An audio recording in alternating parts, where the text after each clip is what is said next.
ladies and gentlemen, hi, hello, good afternoon. Hi, my name is Eddie Phillips, and welcome to the Erudition interactive Q&A session that we hold every Thursday. On here, we try to discuss Black history and history, and we encouraged young people, as well as older people, to get on and get involved and talk about our history. My name is Eddie Phillips. I am the CEO of the Erudition Network, and my goal in life is to teach you about history that is often hidden from us. Today, I'm going to spend some time going over a couple of things that I know are not necessarily shared in our history. This session is an hour long. I encourage interaction. I like for people to ask questions and to delve into our history together.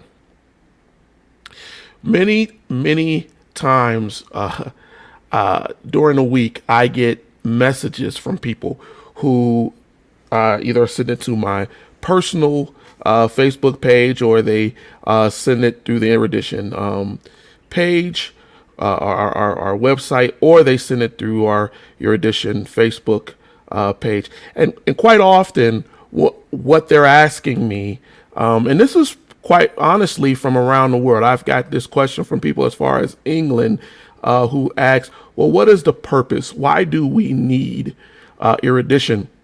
The other day I got on and I actually addressed that very question, because I had concerns as to why people were asking that. You know, what was the motivation and the emphasis, and why are we consistently asking that? And yesterday I got a message from a person who stated to me, was a little bit more honest as to why they asked that question. So I'm going to address that before I get into some of the issues with Red Summer and other things that we're going to talk about on the show today. One of the issues that's going on in society right now is this critical race theory. And many people comment to me challenging the idea of critical race theory. They never ask me, do I support the idea of critical race theory? They simply assume that that's what Erudition is about, another attempt to push critical race theory. And if you're not aware of what that is, critical race theory is a movement that's going on right now. It's an academic movement where civil rights academics and activists want to teach about the systemic issues that are going on in a country dealing with race, the historical issues that we've had dealing with race. And a lot of people don't seem to really get the fact that the system is real. I'm going to say that again. There is a systemic problem in this country. It has been a problem for centuries. No one who knows even a sliver of American history can argue that. No one should argue that. But yet we get people who are angry about critical race theory, right? And want to get indignant and challenge anyone who teaches Black history. Well, I'm not one of those people who sit idly by and allow you to attack that, because I understand the purpose and the need for our history. Over the last few weeks with the interactive lessons, we've talked about a whole gamut of things: Black criminality, lynchings. We've stayed within the modern time to address things that are not covered in school. When you actually look at children's history books, and I challenge you, if you have any that are left over from your kids' school last year, because some kids do keep books. I was one of those. I challenge you to go look and see what was said or talked about between the years of 1917 and 1920. People are angry about critical race theory because they don't want anyone to expose the cruelties and inhuman treatments that went on at that period of time. But ladies and gentlemen, it is so important to know your history so we do not repeat it. Last week's episode, we went through massacres that happened over time. They didn't all happen at one time. It wasn't all just isolated to Tulsa. It wasn't all just isolated to Rosewood. There was a problem, and still is a problem, in America. Today, I wanted to talk about Red Summer, and I wanted us to understand the history of Red Summer, where it got its name. Why is it an issue still that we should be concerned about? Its name was given by James Weldon Johnson. You may know James Weldon Johnson because he was a poet, songwriter. He also was a civil rights activist and a field secretary for the National Association for the Advancement of Colored People, the NAACP. He took that job around 1915, 1916. And as we spoke about last week, in 1915, we saw the rise of the Second Klan. From 1915 to 1944 was the rise of the Second Ku Klux Klan. And the Klan rose into power because they wanted to deny blacks the ability to advance. We also have to understand around that time, we had the first part of the Great Black Migration. Because jobs, cotton had fallen. The prices of cotton had fallen. And here's a little thing that a lot of people do not consider about that time. Coming out of antebellum, coming out of the Civil War, we had a situation where most labor was free labor because of slaves. So people could have slaves and they would work and they would apprentice them out. They made money on their training. They made money on the work that they gave. When we come out of Reconstruction and the very beginning, or what they call the nadir, right? Coming out of the Civil War, that time where things just got really bad. Because let's be real here, and this is from actual people's testimonies. And I want you to see this. I'm not making any excuses for racist white Americans. I want you to understand what I'm saying right now. Poor Southern people who did not have slaves, who themselves worked as indentured servants, many who were Irish, and worked side by side with the slaves in the field for large plantations, were absconded, grabbed to go fight in the Civil War. For rich people. This happened in the North, this happened in the South. As a matter of fact, Theodore Roosevelt's father, to his great regret, did not fight for the Union. He hired a man to go fight for him. And Roosevelt spoke about this many times in his life, about the embarrassment that his father had. But rich people, and that's a key thing here, sent folks to fight for them on all sides, Union and Confederate. But when we look at the Confederates, they went and they were pushed into a lost cause. They hate that name, but that is what it was. They fought against time. They fought against the idea, against change. And eventually, when the Confederacy fell, after the act of total war that was done by Sherman and burning major places in the South by Union raid troops who went and burned down towns so that the South could not replenish its food, wealth, personnel. These men went back to nothing. They already came from very little, but they went back to nothing. And then the Freedmen's Bureau was established, and more was given to the freed slaves, and jealousy arose. That is the reason for the formation in the 1860s of the first Klan.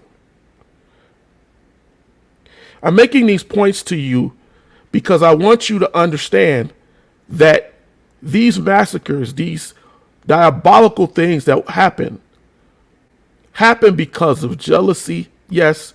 And most of us, when we talk to our friends about history and we communicate with each other, it's how they were jealous of us. That is true, but it's deeper than that. They also felt without. They also felt screwed by the system. But other than going after the rich man, they went after the easy target, the path of least resistance. And that is the freedman, the African American. And they tried to devastate and demolish and massacre them in the 1860s. We talked about this last week when I showed the map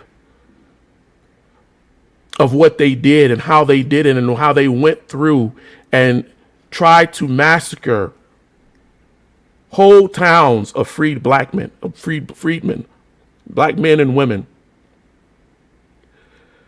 How they raided and tried to deny them the vote that was given to them.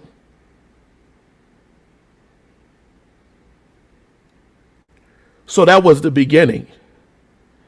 And then, because Grant was elected president by an overwhelming black margin, African freedmen who voted him into office, the first time that black men were able to vote, they voted Grant in. And Grant felt that he should protect them. So he sent federal troops.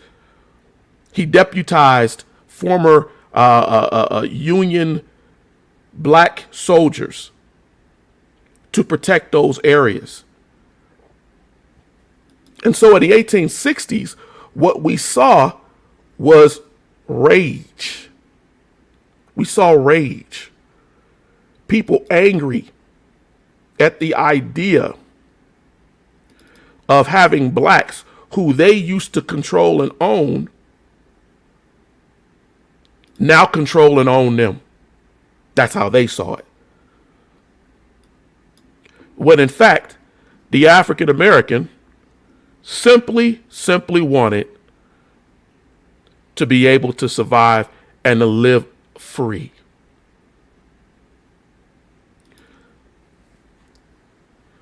So we go through that and we get to Reconstruction, right? And through that period, we see that blacks prospered. They from 1865 to 1877, despite the horrors and things that went on in the country, great steps were taken. We had blacks elected into office, whole black towns established. Wealth was generated. People were moving forward, and they felt that, in fact, as they called it at the time, this was a time of jubilee. We're free. We can do whatever we want to do. I go back to that because I want you to understand why we had problems. For a period of almost just a little bit more than 10 years, blacks were doing very well.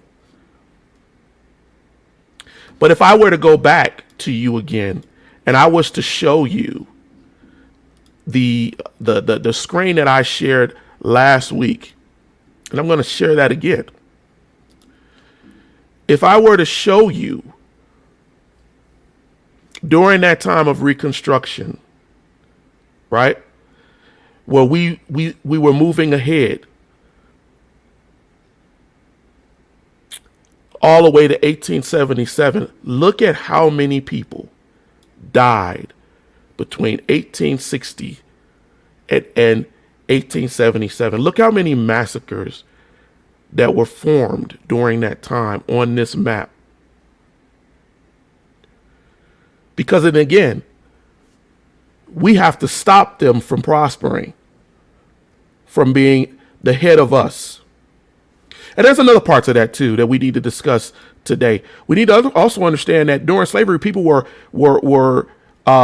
apprenticed out to learn high place skills. So they knew how to plant crops on large lands. They knew they were cooks, housekeepers, blacksmiths. They had skills that could generate money. And when these skills went to whole black towns, and now the whites had to pay for it, time changed.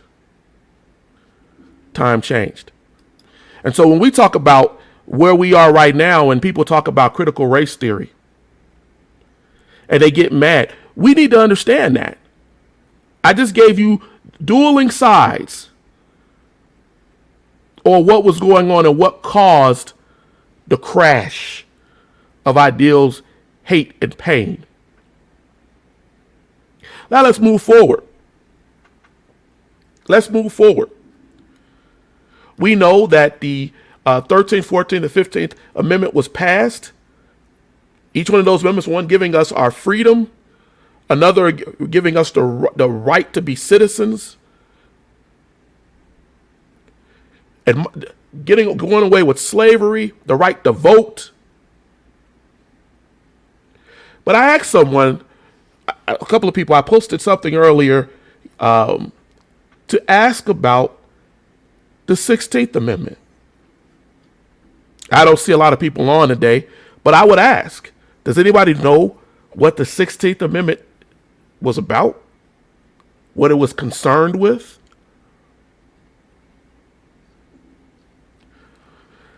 The 16th Amendment was established for taxes.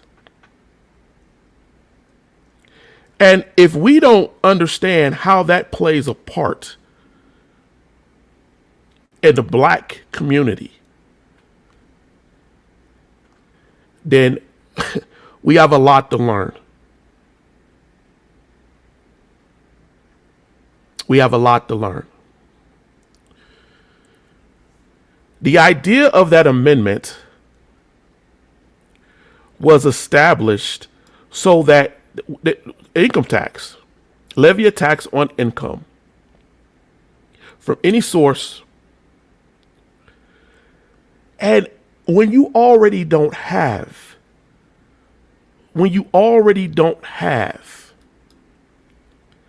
and somebody puts a tax on you that had not been there,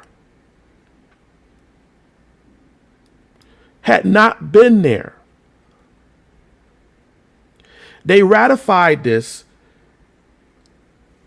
around 1913. It was passed in 1909 because the country had had crashes, financial crashes. Now let's do the connective tissue here of why this is important to Black America.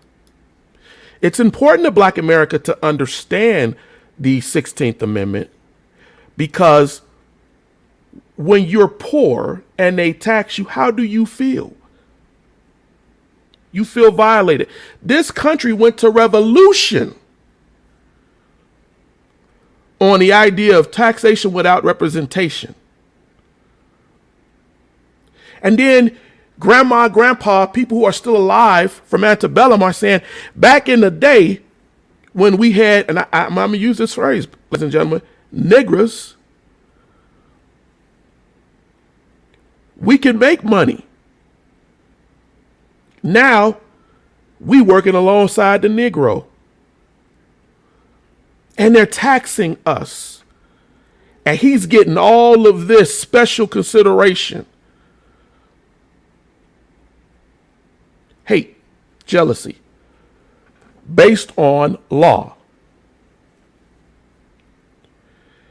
When we look at the establishment of the 16th Amendment, we have to understand that the ratification of that amendment during the time of the First World War, during the time of suffragists, during the time of migration, both black and white. We call it the Great Black Migration, but whites left the South too because they could not earn a working wage. So what did they do? They went north. They went west. They left. And when the poor, and I'm going to make it very clear to you, at the time, I left out immigration. The arrival of the Irish. During the teens, during those periods of 1919, 1920, 1914, 1913, there was great drama and trouble racially because rich whites used black people as strike busters. Your children are taught about the populist movement in their history books, but they don't go deep enough to teach you that, yes, the populists went for the 7-day work week and they wanted all these things. They wanted to get rid of child labor and all of this. But what they don't teach you or your children is the inner struggle, is the fight that was going on to just make a wage to live in this country. So again, I'm going to turn you to look at the map. Look at the murders and the killings. Look at the riots and the rage of the poor, of the people who felt that they're getting more than me. If we look at the ratification of the 16th Amendment in 1913, and then we consider movies like Birth of a Nation being released in 1915, and understand that somebody need to have something to blame, and then wonder why we had things like East St. Louis, Chicago in 1919.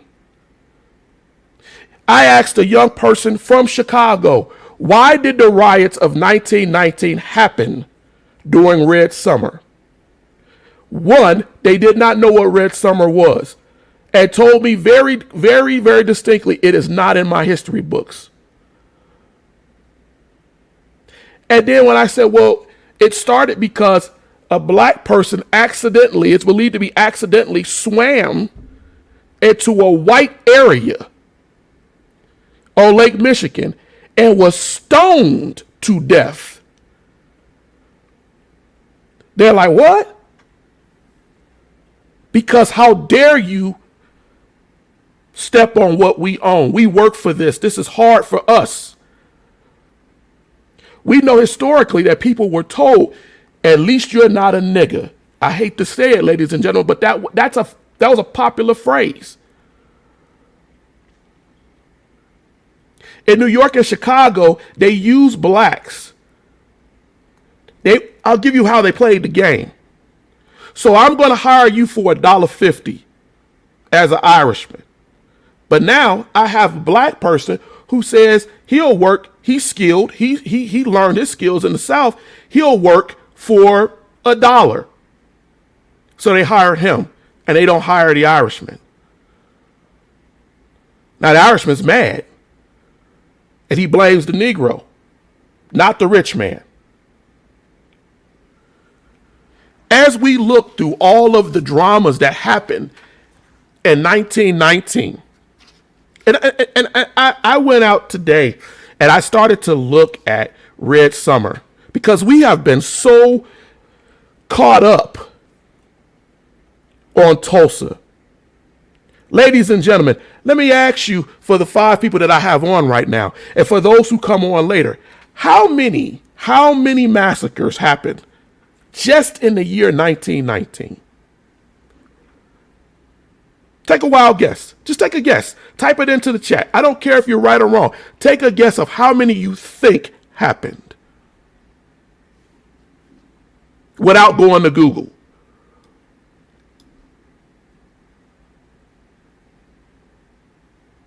I'll give you a couple of more seconds.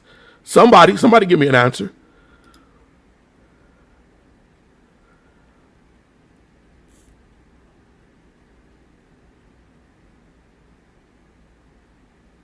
Teddy says, Tyson says 35. Teddy said 4. Regina said 25. Tens of dozens. My mom said 50. Tens of dozens. And the reason why there really is no distinct number, but we know it's larger than 50, is because everybody was sitting here, right, calculating and talking about in the newspapers. That's how we track it. From January 22nd of 1919 all the way to December 27th of 1919, there were massacres, lynchings, and riots. People were attacked. People were killed. And the other thing that we need to understand, too, that I think a lot of people don't know is that they weren't just 2 nights and it was over with. In some of the situations that happened during the period of Red Summer, and even some of these other massacres before it, whites were killing blacks 2-3 months well after the fact. We know now from Tulsa that they lied about the numbers. That they told people, 6 people got killed, 5 people got killed. There was a situation in Jenkins County, Georgia, where they said 6 people got killed and only people got hurt. But it was a lie.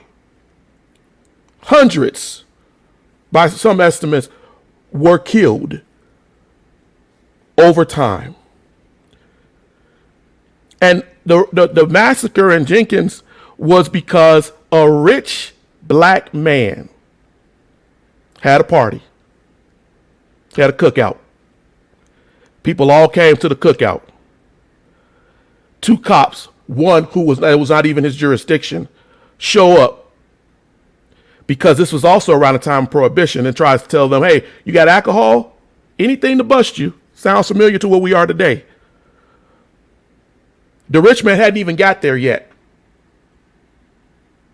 And so as he was driving up in his vehicle, he sees that one of his friends has been arrested. He asked the officer, hey, what are you arresting him for? It's like, we came looking to see if you all had liquor because y'all having a party. Well, you don't have liquor, but he had a gun. Well, okay, that's not illegal for him to have a gun. So he tries to write out a check because he was wealthy, and people knew he was wealthy. The out-of-district cop got upset, pulled out a gun, and hit the man in the head with the gun, with the pistol. The pistol went off. The man's son, thinking that this cop just summarily executed his father, started shooting. And the rest is history.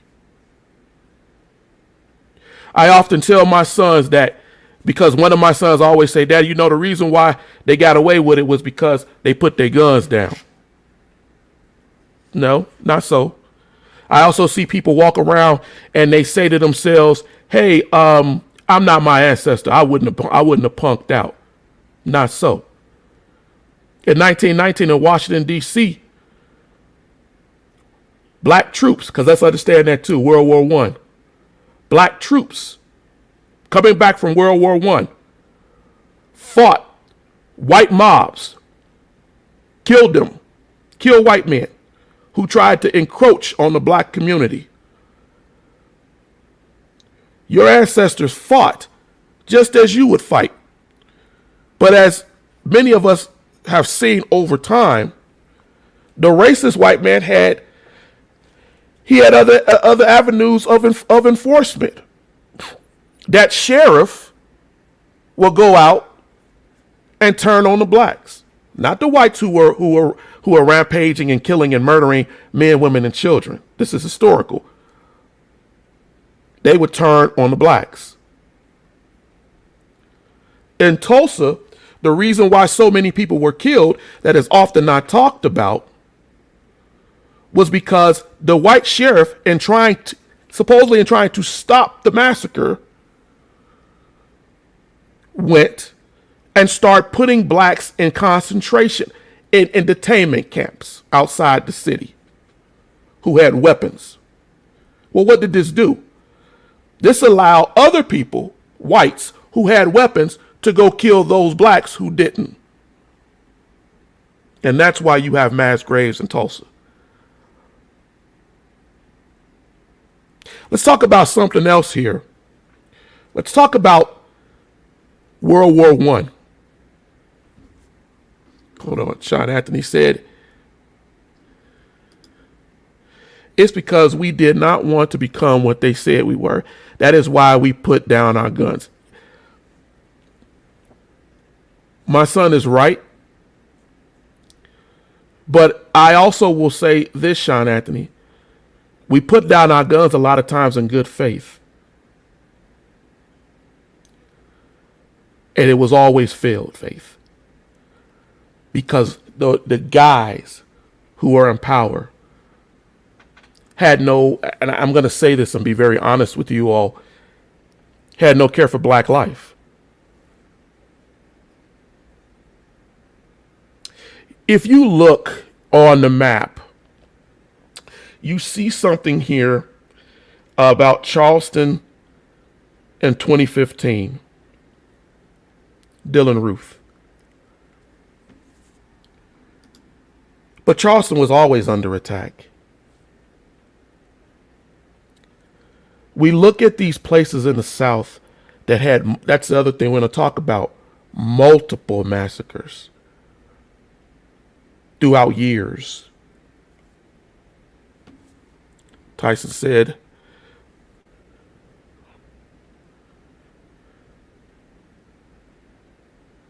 Brother Eddie, you are talking about last week.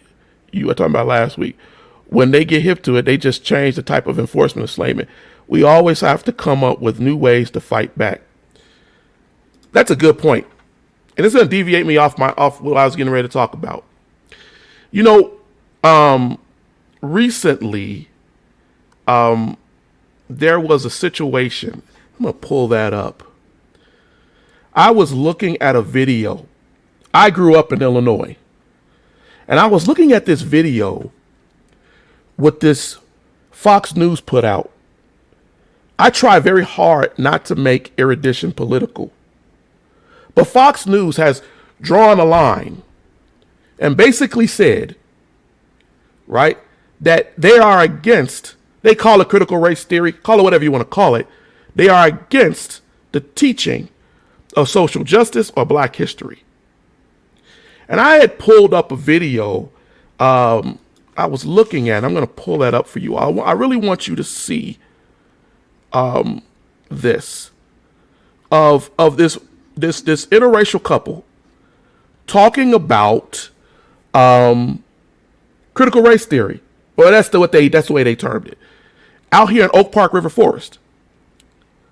And I have friends who went there. I have people that I know from Oak Park, and my sons know I used to love to hang out. I had friends at Oak Park.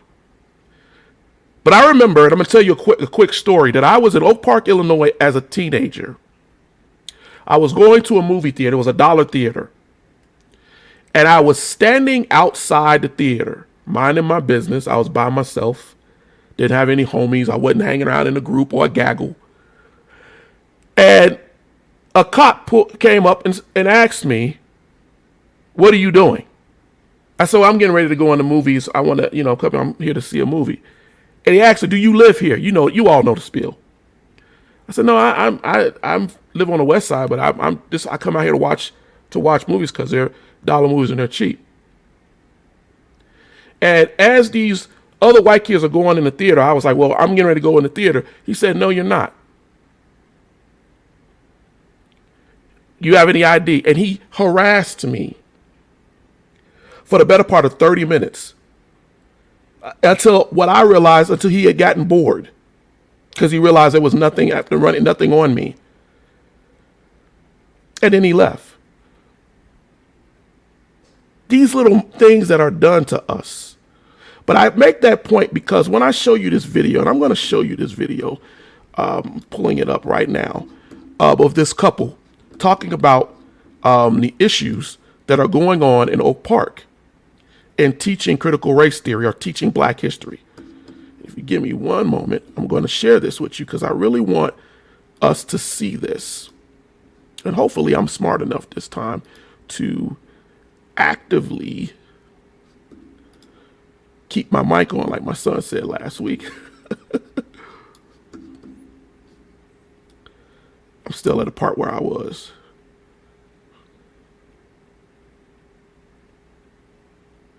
Give me 1 second, I'm sorry. All right, let's stop right here. Let's do this right here. Our school that our kids go to, there's a lot of questions coming from the community about why not more black students are on grade level. But I think we are looking to explain it away using critical race theory. So instead of us actually digging deep and looking into all the nuances that are involved with school achievement, we've watered it down. We've dumbed down the reason now to it's because the system is racist.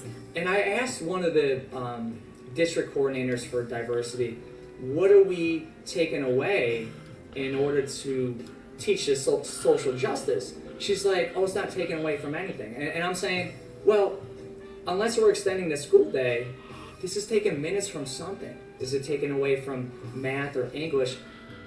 They have like a regular, standard math class that they offer at the middle school, and like an advanced math class, and then like the honors level math class. They got rid of the level in between because there weren't enough kids of color in those classes. And so they just said, instead of us trying to support students so that we can have more students of color in that class. So yes, we eliminated the disparity by eliminating the class. So I'd actually get on and watch this video. The things that were being said are lunacy. Ladies and gentlemen, I'm not telling you that our school system is perfect. I'm not going to tell you that our kids learn everything that they should learn. But what I will say is this. If we do not invest in the connective tissue of history, not saying that math isn't important, English isn't important, but if we don't invest in the connective tissue of history, there will not be a point, because people will be at rage and at war. I have just shown you how that happens. Regina said, "It seems that in order for us to see any effective changes made in systemic injustice, blacks need to become more politically involved. And I don't mean just registering to vote, exercising our voting rights, but running for office where laws are made." I couldn't agree with you more, Regina. We need more people of color who are actually in power and in office. Because what has happened, ladies and gentlemen, with this critical race theory issue and this idea of, oh my God, they're going to teach your kids black history, is fear. Fear. Fear of knowing what was done at a time of inequality. And I'm not just saying inequality for black folks. Whites who felt unequal, disparate. And they said, you know what? Unlike them, I'm going to burn it down. That's not radical. That's not militant. That's reality. I'm going to burn it down. Ask the survivors of Rosewood what they did. Ask the survivors of Tulsa what they did, of Vicksburg what they did, of Chicago.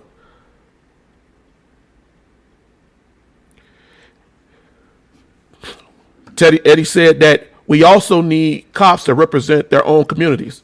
Yes. See, there used to be a time where black cops patrolled their communities because white people didn't want them in their communities, telling them not what to do, right? So they put them in black communities. But I will go further, Eddie, and tell you this, though. That's not necessarily a solution. Because what we have seen and what you see, and I'm a blunt person, and I'm getting to a point where I need to be more blunt. What you see is this egotistic idea. Throughout this video that I just showed you all, I watched this couple, and I watched a white guy stand up here with his wife and say over and over again with arrogance. He actually, at the beginning of this video, talks about how she was so educated that he just had to have her.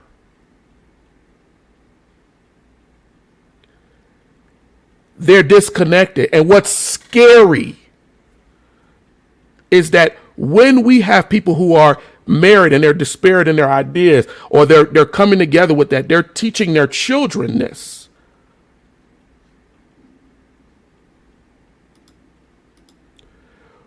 We have issues in the black community. I asked a question the other day. Many people didn't answer my questions. But I asked the question, what was a quadroon ball? And my son asked me, I think this morning, he said, Dad, what is a quadroon ball? And I had explained this in one of the early episodes on one of the interactives. It was a mulatto ball. Quadroon means that they were a quarter black. And white men married these people, these women. They went to these balls and they found these women, or they got involved with these women because they looked white, because they were mulatto. And they taught them to think a certain way. But it went along with the white supremacist mentality that mulatto women are easy. Now, why do I say that? I say this because as we look at what's happening in society, people trying to fit in, trying to get involved, trying to be able to avoid the controversy. I don't believe in critical race theory. Here's a funny thing, ladies and gentlemen. I don't believe in critical race theory either. Not for that reason. I don't think it's a theory. Evidence to the kind shows me over and over and over and over and over again that our people go through different things on jobs, in school, institutionally. We are treated differently. The laws show it. The records show it. Earlier, I was going to get into the idea of where we are in World War I. I got another question. I asked you guys a question earlier. Who was greatly attacked?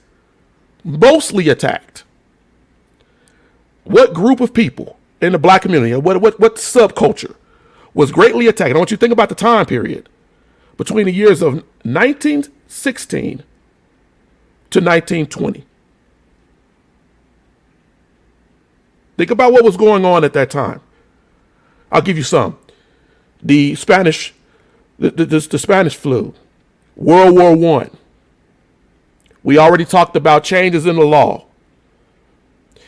where people weren't drinking as much. The law was telling them what they needed to do. The poor felt like they were getting things taken away from.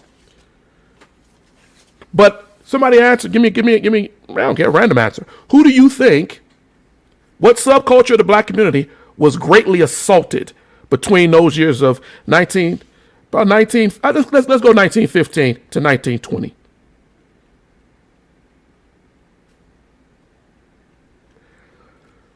I'll give you a few seconds. Dark-skinned blacks.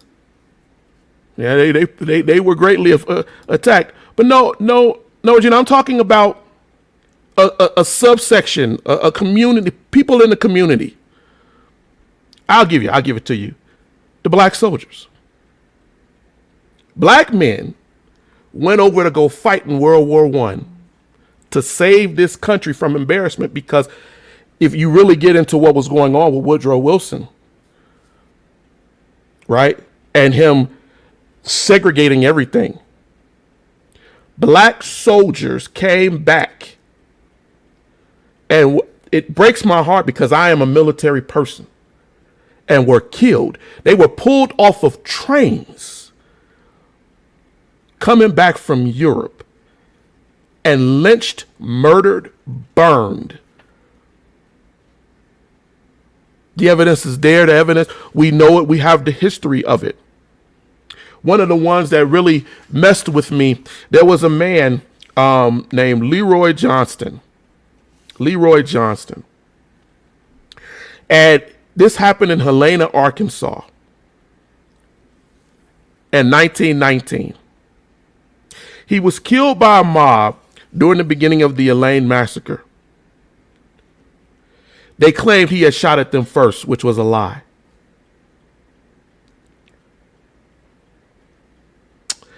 They pulled Leroy Johnson, and they beat him. They burned him. They cut parts of his body. They kept parts of his body. This is a man who just left from defending this country. 3 of his brothers were with him.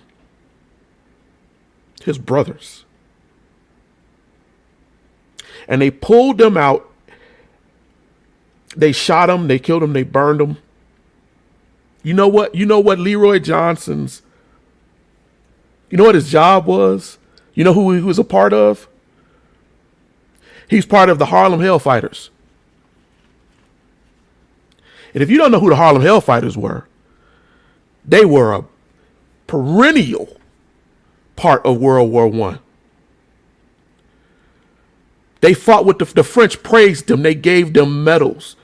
They had a ticker tape parade in New York when they came back because of the accolades of these men. And going back home to the South, they were summarily killed, murdered, and decimated. But yet I got people who send me messages, people who you saw in that video, who question why we teach this history. I have black people who send me messages and say, yeah, but I know enough. Ladies and gentlemen, I don't know enough, and I know a lot of history. It's painful. My wife once told me, she said, baby, I never wanted to talk about the history because it was so painful. What they did, what they continually do. In this last 10 minutes, let's think about that. As we see people like Brian Kilmeade, if you don't know, who was on Fox and Friends or whatever, and said they're marginalizing us as white men. Or the governor, the governor of Texas, saying that we should teach 1800 racist history of the establishment of Texas. And all of the things that are being taught to your children in their history textbooks.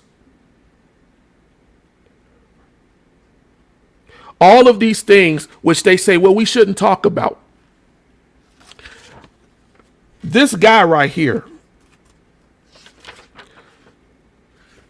is the same guy who wrote this article, and I had my son read it last night. And it was found that majority of the things that he wrote were lies. He lied. He made up things. He said, what does critical race theory look like in practice? Last year, I authored a series of reports. He said the FBI was holding workshops on theory and telling people that they were racist and that they had microaggressions and socialized oppressor roles. He wrote that the Treasury Department was telling staff members that virtually all white people contribute to racism. He said that the ideology of anti-racism was being pushed, and that the people were sub-members of the KKK and alt-right groups.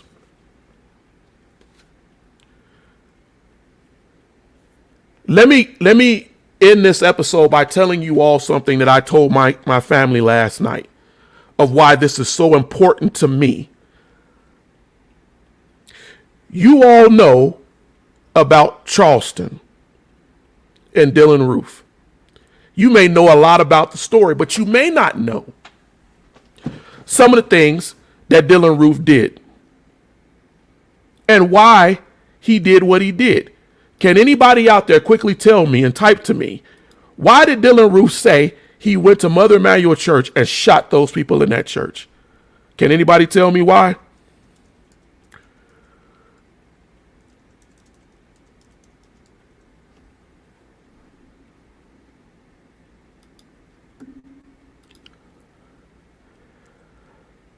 I know it's a delay.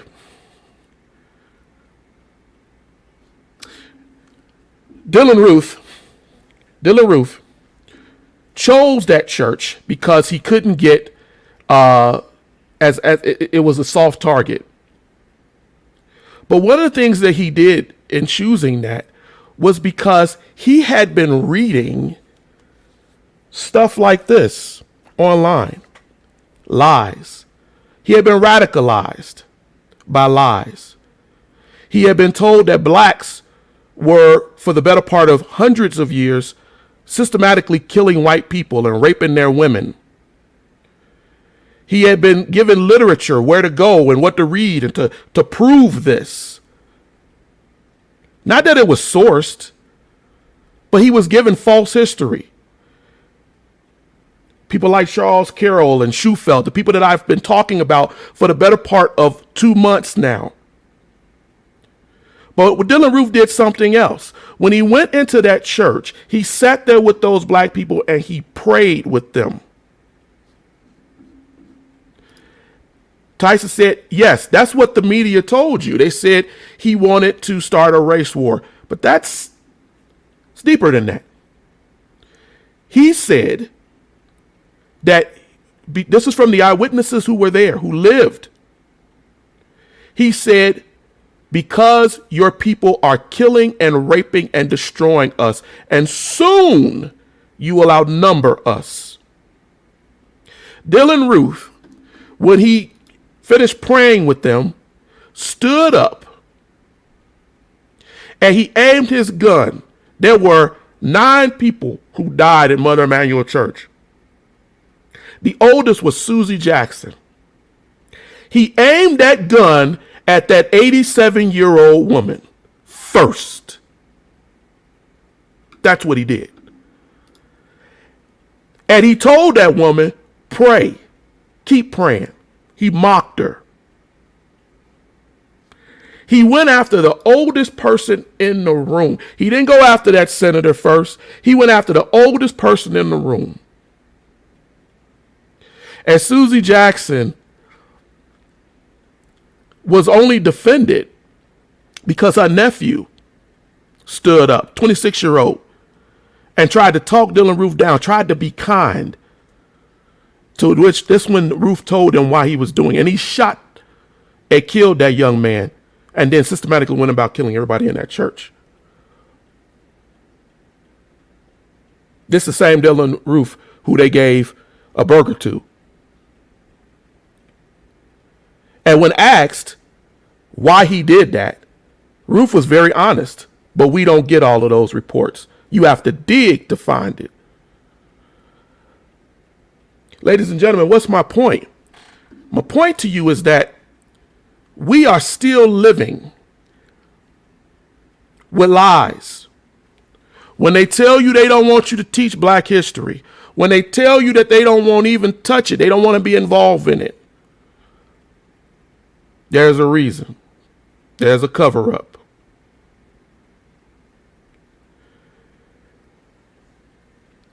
I knew that this would be a hard episode, right, to do, because I know for a fact that we need this. So I'm going to close the last few moments, because we're going to keep this at an hour, by saying we have to know our history. I go on people's shows, I mentor, I talk. I have young men who have worked for me, one of them who is on here right now. I'm real about what I do. I'm real about what I do. Because, ladies and gentlemen, if I'm not real, if I don't follow the guidance that the Lord God has given me to provide this information and to get you to understand the criticality of why we do this, we're going to fall back into those 1860s. We already kind of there, where they feel that we are secondary, less than. Our children are less than. Please, we don't ask you for money for erudition. What we ask is that you share, is that you communicate this history. I provide names for you. I provide sources for you because I want you to learn. I don't want you just to depend on what Eddie says. I want you to learn. I want you to be able to teach your kids. I want them to be armed with knowledge as they go out in this world. I had a teacher once told me in a group of black men that God is my witness, all of y'all are only bound for jail in the graveyard. This was in high school. We have to give our children knowledge. I'm trying every day. I'm trying every week. I come in and I do this show every week consistently. If you have not had the opportunity to go back and watch some of these older interactives, there's a lot of information that has been provided. My sons help. My wife has helped. We have busy schedules too. And we try very hard.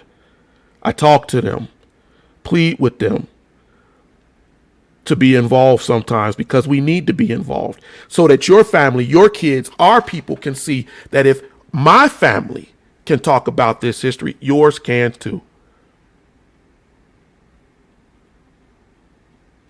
2021 is a horrible, horrible year in a lot of ways. Pandemics. It's the beginning of our real summer. And people have been isolated and closed in. Teach this history. Supremacy has a long memory. Dick Gregory once said that. It doesn't forget. Ladies and gentlemen, we're coming up on this hour. And I want to tell you all, thank you for those who tuned in. Please share the episode. I will be providing sources and references. I thank you all. Have a blessed and wonderful rest of your day. And again, thank you from the Erudition Network. If you have any questions, please hit me up. Interested in coming on the show, please hit me up. And we will definitely get you there. All right, everybody. Love you all. Carry on. Have a good day.